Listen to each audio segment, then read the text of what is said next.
them to have a heart attack, or they could, just go into shock period and be like, oh, and you don't want that. It's kind of not a good idea to have that type of stuff. So you should ask their medical history. You should have them sign consent. You should have them consent to the rules of the scene or the play that you're going to be doing. And then you give it a go. Then you see how it goes. You warm up the submissive. You tantalize them. You get them into the nice subspace. And then you start your corporal punishment session or your bondage or whatever you're planning to do. And if the submissive for any time is in the session with you and they shout out the word red or pineapple, you as the dominant must adhere to the rules and actually stop the scene of play. This way, there is no harm, no foul, as one would say. So, and then the scene would completely stop altogether. That would be like the word to kind of stop it, like almost like open sesame, or something of that nature to try to be funny, but not really so much open sesame. But when you're standing in front of the cave and you say open sesame, the cave opens, correct?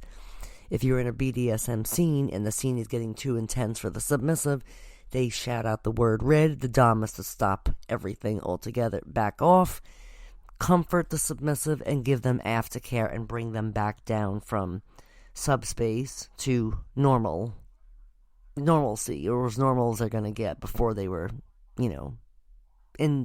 before you and them were doing the BDSM scene in the first place. So, now another way to negotiate boundaries is through traffic light system. Each color communicates how a partner is feeling and what they want, which is kind of interesting because I used to do this. Before I had the word red to mean stop, I used to tell them yellow means slow down and green means go. This is what we call the traffic light system. So instead of using one safe word to kind of stop a scene altogether, you can say yellow, which means to proceed with caution or to kind of go slow.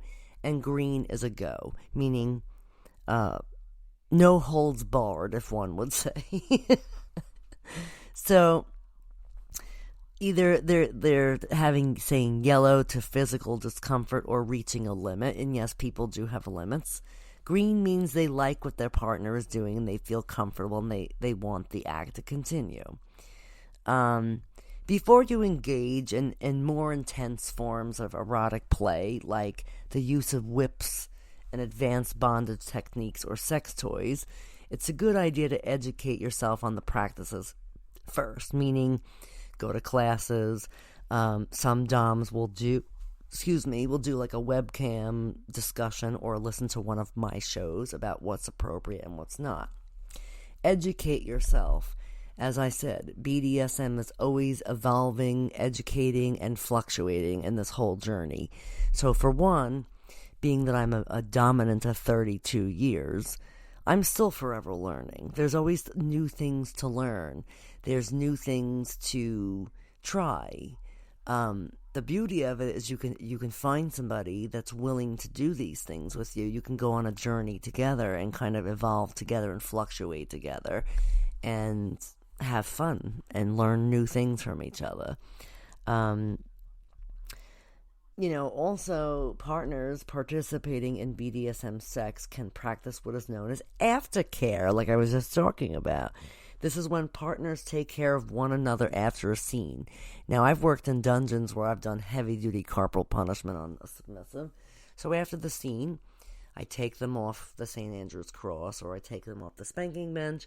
I wrap them in a very cozy, warm blanket, and I give them kind of like a light massage, have them drink some water, talk to them very softly, and, almost like I'm treating them like an infant to some degree, because I basically I hate to use this word, annihilated them through a heavy-duty corporal punishment beating or beatdown. And of course, they loved every minute of it, and they were in subspace, but they need to be able to be brought back down from subspace. So this is when the aftercare comes in. And it can be done like massage, it can be done cuddling, hydrating, bathing together, or another calming activity where you can take like feathers and kind of just, touch different parts of the body to kind of cool down the submissive. Like, so you warm them up, you get them warmed up first, you get them into subspace, whether it's corporal punishment, beatings, flogging, whipping, electro, needles, knife play, edge play, whatever you're doing. And then the scene stops. So you take them down from the restraints, you wrap them up, you give them water, you talk to them. You can use feathers or some kind of soft flogger to kind of, still play with them, but not as heavy duty, like you're trying to bring them back to reality. So it's basically taking care of another person after the scene.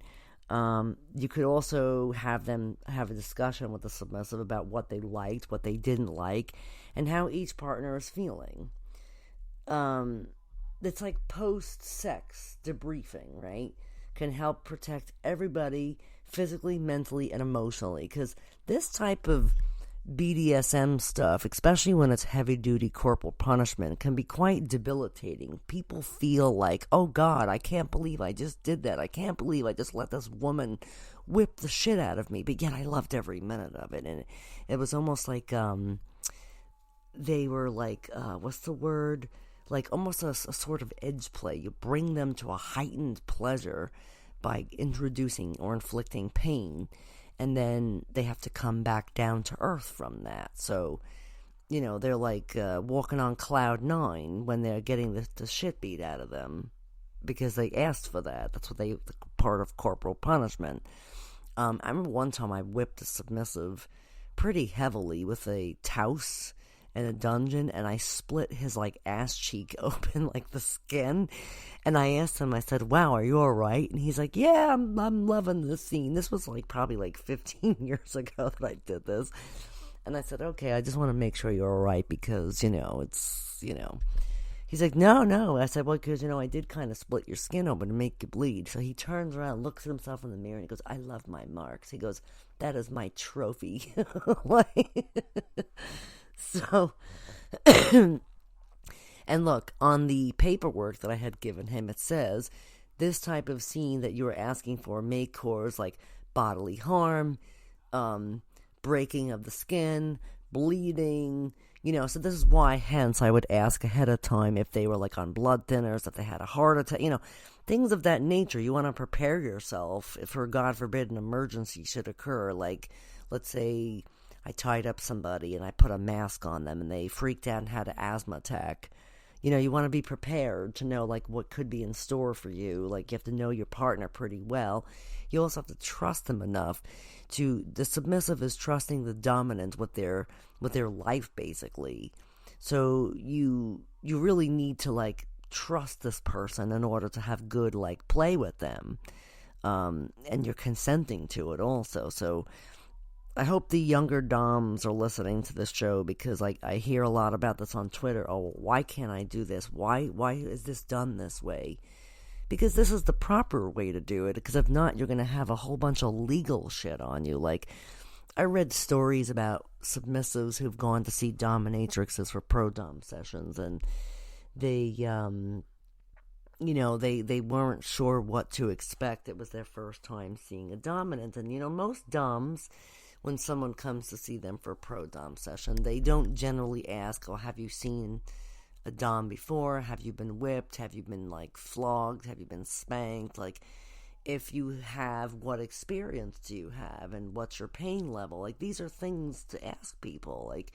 You should really be asking them this so you know what's in store for yourself. Because you don't want to, have a lawsuit because you spank somebody too hard to where you're they got hemorrhoids, or not even that, but you whip somebody too hard to where it gave him palpitations and it put him into a predicament where he thought he was having a heart attack. So, you want to prepare yourself for this type of, just in case it does happen. So for vanilla people, if you're interested in trying some BDSM sexual activities, there's some light stuff you can do, hair pulling, handcuffs, scarf or tie bondage, or pantyhose bondage, because it's safe to use pantyhose rather than rope in the beginning. Blindfolds, light spanking, and role-playing, right? Most importantly, communication with your partner about your desires, about your limits, and about your pain levels. BDSM includes a wide range of sexual activities and dynamics. Each person will approach BDSM or BDSM sex differently.